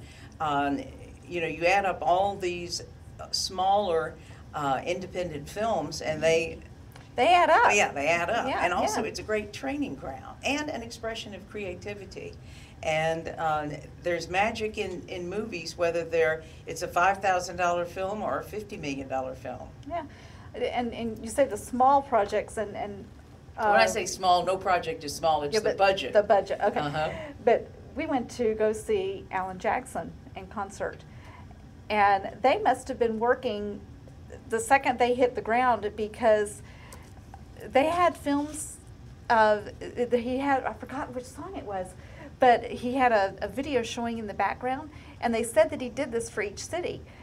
They went out and they filmed local things so that could be the background to the song that he was doing. And so, I mean, they drove down I-40. I mean, it was very, you know, prominent that it was Memphis. They did, you know, like Hebe Fountain. They had downtown. Smart. All these different things was up there on the screen, and people were going, that's awesome. So even little projects like that. Oh, yeah. You know, I'm sure they had to hire, because they could not have driven into town and ran out and filmed that and come back and done it. It had to be hired out for here. Yes. Yeah. And our first project was, our first project with a substantial budget was Mystery Train, and that was an independent film, and that really showed us the difference, because it was followed right by The Great Balls of Fire, which was a studio picture. And everything was done differently. The people acted differently, and the impact was different. But, you know, Jarmusch was a world famous Cannes Film Festival award-winning director. But at the same time, they were totally different than the studio people that came afterwards. And, you know, there was much more money with the studio, there were many more parties, and sometimes with... Parties, we didn't even hear about that. I really like that, especially when I'm invited. But, you know, but they were more exclusive, the independent film, quite frankly, than the studio picture. But every group is different. But people had this misconception for a long time because the studio pictures were the ones getting the publicity in the newspaper and on TV, that we only help studio pictures. Wrong. We'll help anybody that's funded and that's legitimate. And we've had projects that were so unbelievably small, budgeted, that, you know, but we would help them. We would, you know, I mean, we're here to help. And some of our projects, if, you know, we have an annual report, maybe they left $100 and that was what they spent on their meals. So we help all of the projects and are very happy to do it. Like I said, Sharon now has, you know, she's the main project specialist, and she's very patient, very thorough with all of them. We went down to Beale Street on Monday to see a project that was here in town from Spike TV. And we also have another network setting up offices. Nobody wants publicity. Set up offices? Yeah. So there's office space that's rented. Ridgeway Business Center. Oh, yeah. Hello. Yeah, I heard y'all talking about it. You talk about construction, you talk about the materials for construction, you talk about grocery stores for the catering, you talk about, of course, the hotels. When we have all the clients, even the smaller budgeted clients, fill out a location expenditure form. And they have, you know, how much did you spend on this line item, on this line item, on this type of job. And usually with the studio pictures, for instance, their biggest spend was on hotel rooms and accommodations, because they would get like 3-month apartments and hotel rooms, and then you'd have the office furniture that would be rented. The rental car business. I mean, those people loved us at Enterprise because for some reason the movie companies weren't calling anyone else. See, as a government agency, Said it was in there. If you have a credit as a crew person, or if you are a vendor which can offer something to a production, then you can be listed in this. And Enterprise said they had a bigger summer. I think it was the summer Walk the Line was here. They had a bigger summer from the movies than they had from all the other accounts combined. And that's because they are listed in that, and so. And then once call you're them. used on a movie, you're on a contact list or a crew list. And then that contact list is handed over to the next production, and as is the crew list. So, you know, they look at crew and contact sheets, and they look at directories. And now our directory, of course, is online, and that one is more, because of the nature of technology today, that one is more online than this one, is more up to date than this one. But because you can go in and update your credits, ask your credit to be updated, or a new individual or business can join. But it's Do you put like print things also? Yeah, Can some you of our list all biggest that? clients are print. I was interested when you all were talking about photo shoots, because, you know, we've assisted Vanity Fair, Rolling Stone. They will all call us. Now, Ebony comes down here and does something. I remember they came down. It's something big down in South Haven or something. So Yeah, and most of them know to call us. You know, most productions know to call us and get information, get the directory. I don't know if we do in this one, but we, like the categories, corporate, this is our annual report, corporate promotional video, still photography shoots. But we've had documentaries, most of them, especially the out-of-town people, know to contact us. Now, we do quite a bit of work assisting local productions. I mean, we obviously don't work crew, but we cut the red tape. We arrange for the police meetings. You know, under certain circumstances, they are required to have uniformed assistants. Sometimes a street closure is required. We don't close the bridge anymore, though, not after what happened years ago. I don't know if you all remember that. No. What happened? People were calling the Film Commission office to see if I still had my job the next day. Oh, And, no. Which bridge did they close? Hernando de Soto. Oh. And the shot didn't even end up in the movie. Oh, no. But it still would have worked out, except Arkansas Department of Transportation apparently didn't get the memo.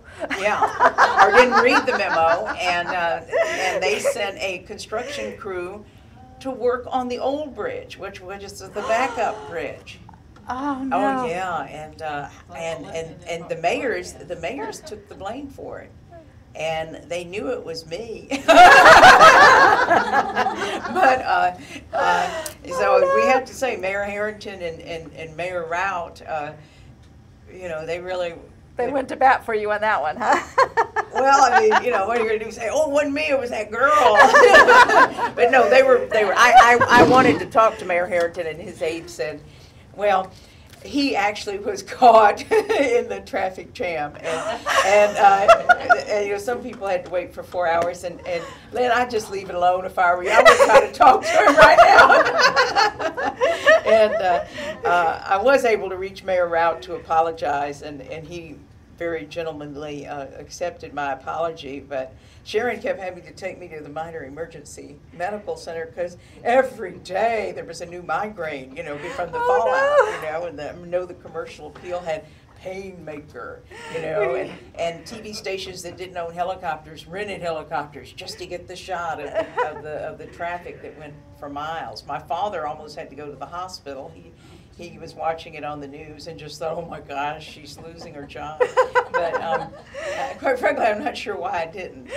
But thank you, Mayor Rout. Thank you, Mayor Harrington. Thank you, Film Commission. But we don't close the bridge anymore. No. And that same location manager who requested that bridge closure came back. And he wanted to get a shot. This is for the movie that's at the theaters now. With Barbra Streisand. It just opened. What is it? The road trip show yes, with her Guilt and her Trip, son. Guilt Trip. Guilt Trip, yeah. Okay, Barbra Streisand did not come in. They sent, you know, what's called the B team, the B unit, you know, just to get the B-roll. And he said, well, you know, it'd really be easier if we could close the bridge. I said, are you kidding? I said, nobody. We're not closing that bridge for Spielberg and an opening shot at one of his films. I said, gee. And it was the same person, you know, and so that's one thing that I've had to learn on this job is that, you know, just because the client wants it doesn't mean they get it. That you want to help them get it. Well, I found out a little bit of information too, is that you don't close the gates of Graceland during business hours either. Oh, yeah. And we had a film crew come in, we had a reporter from a magazine, a church magazine that had come in, and they wanted to take a picture of this member of the church in front of the gates, and they closed the gates, and I was told later, they don't do that. I don't know what you did, but they don't stop those tours and they don't close those gates. Oh, that is right. I'm amazed. I got them to close the gates, and I didn't even know they don't close them. So we both still are alive and kicking and working. You've closing the bridge, and I closing the gates. I think in a way it's almost a bigger faux pas to close the gates at Graceland. Yeah, because the tours have to stop. They can't, you know, those tour buses, if you watch, they're continual. Oh, yeah. So I know when I first took this job, I knew Jack Soden from when I did television here with PM Magazine back in the 80s. And Jack Soden took me to lunch with his staff, and I thought, oh, this is nice, you know, it's making me feel welcome. And then he said, all right, Lynn, why we're taking you to lunch is I want you to know that Graceland is a private location. And if anybody wants to shoot at Graceland, you do not talk to them about it. You have them call me. And I said, oh, you know, apparently there had been some incidents in the past where, you know, people assumed they could shoot at Graceland. And I had that just last year. Yeah. And you know, you do not assume TV show that came at in. all. And I know even Priscilla Presley assumed that she could close down Graceland. This is a little known fact. Everyone keeps telling me I should write a book.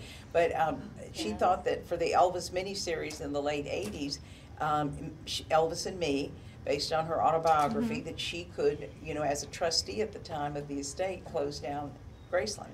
And I assumed it too. And so the fella came in from New World Television, a producer named Lauren Salem. Was that his name? No, Lynn Guthrie. Lynn Guthrie. And we, you know, he was just picking out the hotel deals and, you know, everything to make it happen. And then there were other trustees of the estate, and they said, no, we're not closing Graceland for 3 weeks for this movie. And they ended up They couldn't have paid them back the money that they would have lost for that. Well, but it's for people and also people saving up their whole lives to come to Graceland from England, from all over the world, and then discovering that it's closed. And so they ended up shooting the Graceland scenes at a mansion in California, and the scenes from Germany that they were going to, from Wiesbaden, Germany, where I used to live before I moved to Memphis. By coincidence, I used to ride the school bus with Priscilla. But anyway, they were going to shoot those scenes in Memphis. Memphis was going to be Wiesbaden. They shot those in Canada. Oh no, so was any part of this Elvis movie shot here? Oh, how sad. How sad. Well, we had a TV show come in last year that they had thought they could just go up to Graceland and stand in the front yard and film, and I went, I don't think so, let me call Carol. and I made a phone call for them, and they said, oh no, they need to contact us, and they need to do this, and they need to do that. And so Graceland's very particular on what they do. Well, they have to be, because of the image of Elvis, and because, you know, to protect that image, there's so many people that he means so much to so many people, and he represents also a certain period of our lives. And to have it almost desecrated by just anybody, and then and then B, it is a business, and the tours are the business. Big tours. It is going all the time.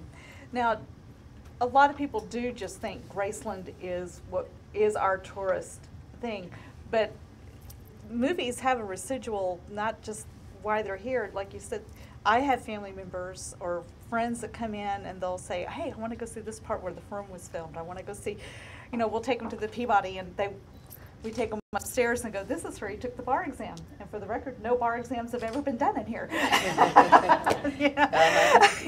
But, you know, so that is a big thing. People do come in to see the locations. And we'll get requests at the office, and also from agencies in town wanting, you know, the location list, and we'll give them the public locations, but if private homes were used, we won't give those. Now there's another avenue, private homes. How does one go about, they pay the people who do the private homes, so there's income there too. And how does that happen? Well, we would always go on scouts with, that's why I was so embarrassed I went to the wrong building this morning, that we would always go on, you know, location scouts, and we would, sometimes it would involve, first of all, we'd send pictures. Now it's done digitally, but we would actually paste up pictures on file folders. This was the standard in the industry. They would expect to receive this. And then digital pictures. And they would go, they would tell us the look they wanted. We'd send pictures to try to match that. Then we'd look at those locations, and we really don't send a location saying they will let you shoot there. This is a sample of the architecture that's in Memphis. Now, if they want us to, we always say, is your home, are you available to talk about your home being used? Just the exterior. Then, of course, if it's the interior, we'll have to ask permission, and they'll say, well, of course, we're not just saying anybody can come in. We will want to know what kind of movie it is, what the pay is, how much disruption it is, blah, blah, blah. But that, and we built up the location library that way, the library of photographs of locations. And we know that, but we do check if it's a private home before we send off that photograph to make sure that people, the same people still live in it, and the same people are still open to talk. You don't want to send off a location and have the client fall in love with it and then have to tell them they don't want it anymore. Yeah, they don't want it, or somebody new has it, or it burned down, or Oops. yeah, or it's been renovated and yes, doesn't look the same. Yes, but that used to be great fun, going around taking photographs and I think I would like that job. shooting the interior of the homes, and but it's also very tricky. I know the police have warned me, the fraud division, and that we have run into this, that you have to be very careful on a number of different levels when people come to town and they say they want to shoot a movie. And they could be fraudulent. We had that recently with looking for investors. They claimed they were here to make a movie, but they were really here looking for investors in a movie that wasn't going to happen. They turned on the cameras, but you know, the movie was primarily a vehicle for them to get investments, and in themselves, and then also you have to be careful. The police were very worried about our sending the interiors of homes, photographs, or taking people to homes when really they could be planning major heists. So we have learned over the years to be careful because the industry is unfortunately fraught with people who are not honest. Yeah. And now that we're no longer dealing with known studios, but dealing more with independents. It's hard to check out every independent. We try to, but I've been fooled. Oh, that's got to be scary. Got to be scary. Yeah. Now, when you're looking at homes, is it a standout home? Do you ever do just everyday houses? Because yes. they just want an everyday look? Yeah, sometimes they want, the ghetto. And sometimes I know the movie Traffic scouted here. And they said that our mansions were fine. They were looking for mansions, and they were looking for the ghetto. And they said our slums were not vertical enough. Vertical, yeah. Okay. Yeah. Another negative from Memphis. Well, no, their vision of the drug havens was big city urban. Yeah, and I was taking them to these crack houses, and the clients were laughing, and they said, what are you doing? They said, we just came from Kentucky, and I said, because I said, let me go first, and they said the Kentucky Film Commissioner's a man, and he sat in the car with the doors locked. And I said, yeah, but I'm from here, and it's much better that I go first than you. But I didn't purposely take them to the crack houses, but crack houses were in the neighborhood. Yeah. I might have stumbled on a crack house, but and we had the junior league helping us the first couple of years, and the stories that those scouts would come back and tell me, I would think, I hope we have insurance, Well, I was going to say, I might want to look into having your home been in here, but location scouting I always thought was great fun, Carolyn, there might be some questions here. I know I would like to know specifically, how this can help us in our business. Yes. Okay, it's easy to get off on telling funny tales because they are so funny and most people haven't heard them. If you have a business, this is very important. If you have a business that you would like listed and you are in Memphis or Shelby County or certain zip codes, I'm not sure exactly what they are, but they're within what's called the metropolitan area. Yeah, so Arkansas, Mississippi, bordering. You can be in our directory for free. I think it's 2 listings free per company. And right now, this is the most recent printed directory, but if you go to our website, which is filmmemphis.org, filmmemphis.org, click on directory, click on production directory, you can see information about how to be included in the online version. And that is the most up-to-date version, of course. The day a directory is printed, it's out of date because somebody has joined online or whatever. But yes, this is what they look at. This is what they look at, the online version and this. And also crew list and contact list from other productions. If they stayed at the Peabody, the contact name is there. If they used a certain florist, that's on the contact sheet. If your business is doing repeat business with a production, you need to say to them, I want to be on your contact sheet. Any production of any significance, of any, not significance, but size, yeah. will have a contact sheet that you know, they're different colors as the production starts. You have, you know, one color, and then it changes when they add and subtract companies. You want to be on the final crew list, the final contact sheet, because that's what's always handed on to later clients. And we have in the directory, we have massage therapists, we have medics, we have florists, we have rental car companies, we have office furniture renting, that's a big thing, props, and then of course we have costume designers, seamstresses, dry cleaners, and if the category is not there and there's a need, they will create it for you. And if they won't, call Sharon or me at the Film Commission and we'll talk to our publishers. But yeah, it's pretty much anything that a production might need, and it might need anything. Mm-hmm. Right, like for instance, a couple things come to my mind. Blogging, which is the new PR, Mm-hmm. Collections, you know, those type of things. I know they're not mainstream film oriented, but is that something that would fit into your categories, or you can make a category? They have different, like pre-production, there's advertising services and novelties, health and safety services, interpreters and translators, lawyers, music licensing, product placement, You name it. It's all there. It's all production, there. and then you have production staff and technical crew, then you have producers and production companies, post-production and interactive. So interactive, multimedia and web is a whole section. Then support services, that's things like catering,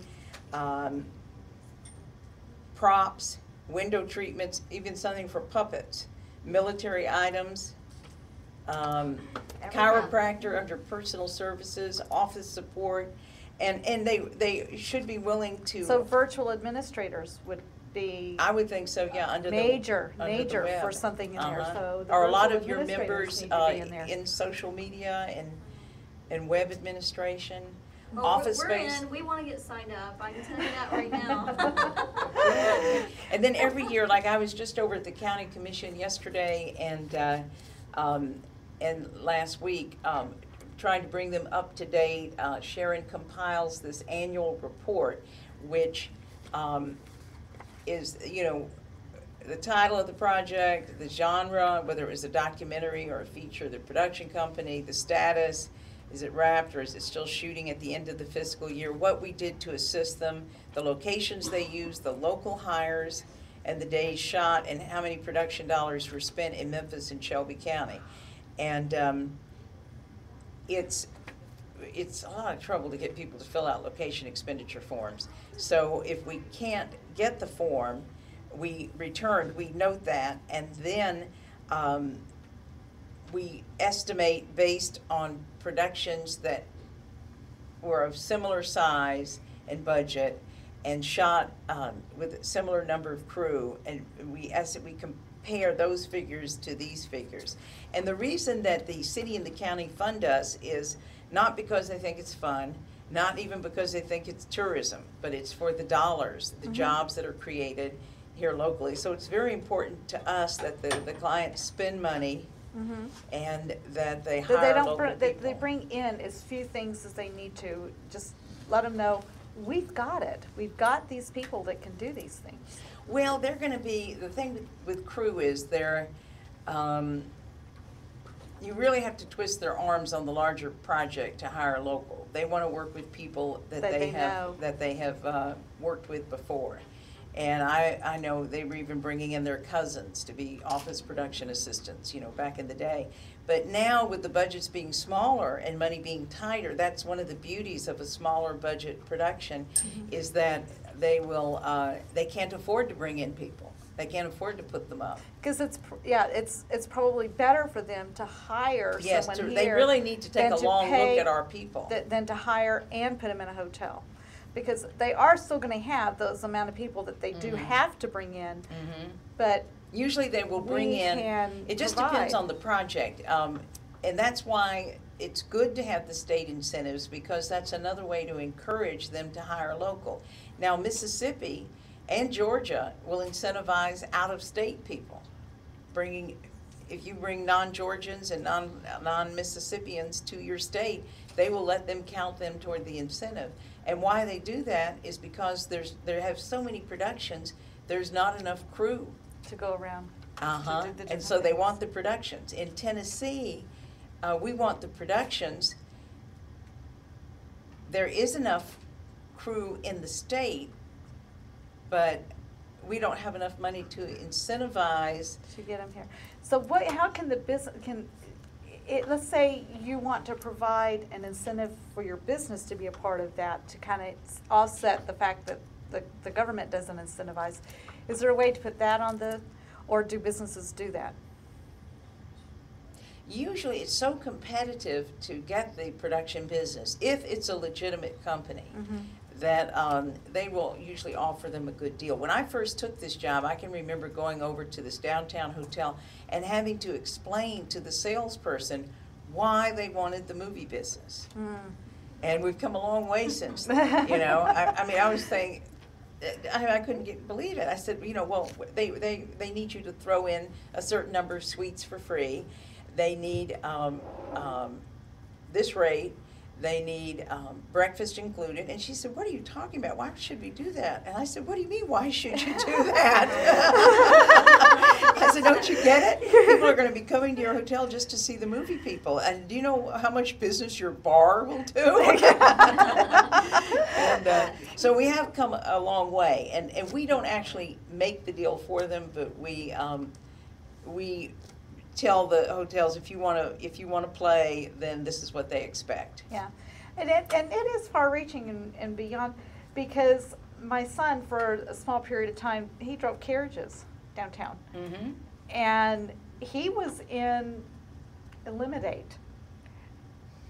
They wanted to take him on a carriage ride as part of the date on TV, and so they hired the carriage to Yes, come in. the money and they that comes paid in, him the dry cleaning. for what? Yeah, they paid him for the rides he would have lost for the time frame that he had to spend with them and not get rides.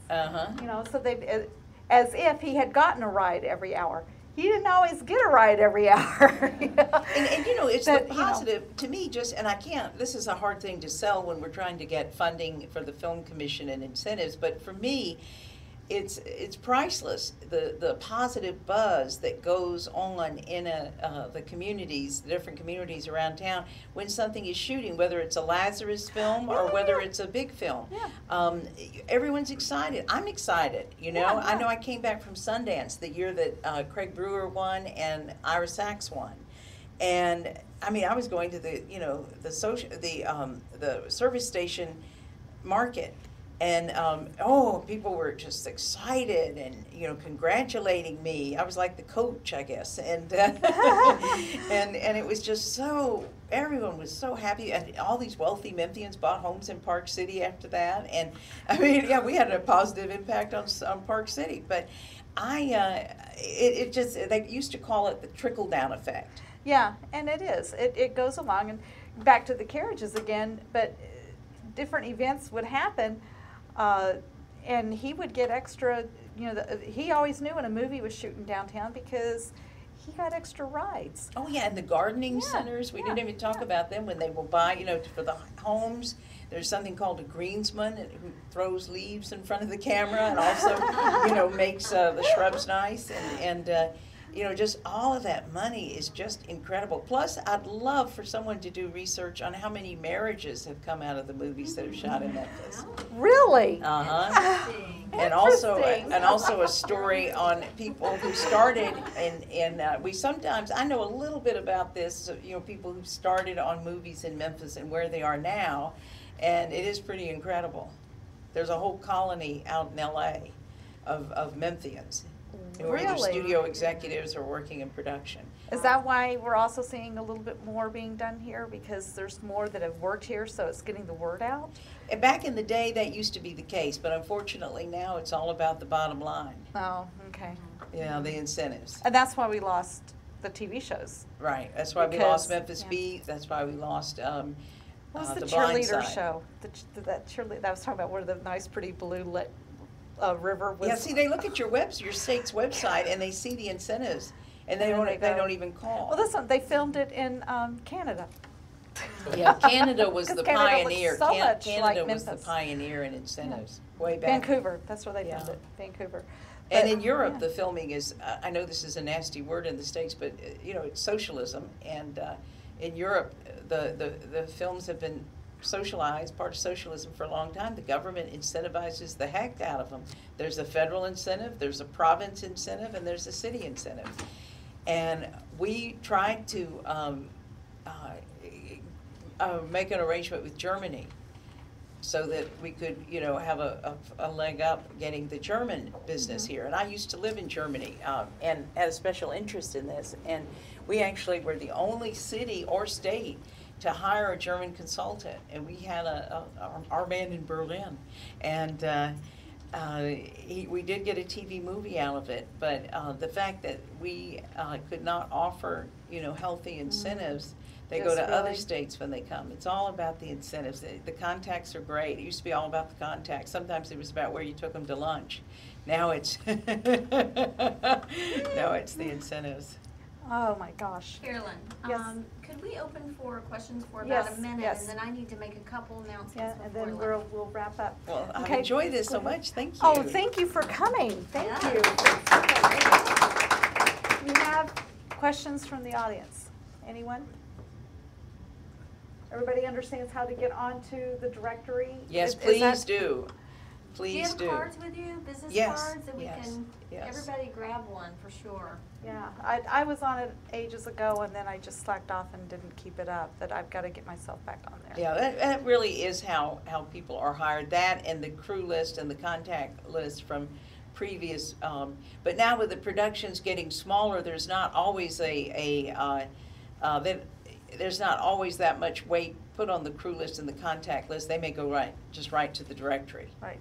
Is that how you got yours, Lisa? Are you listed? I am listed, but no, That's not that's not how I got it, unfortunately, so. Word of mouth. Yeah. Yeah, well, yeah, if you have a name already in the industry, that's different. Okay. I didn't have a big question as much as a comment. I wanted to compliment you and what the Yes. commission is doing for our city and the amazing impact that you've made. I personally have had a situation with my son having been at a school that was featured in the firm.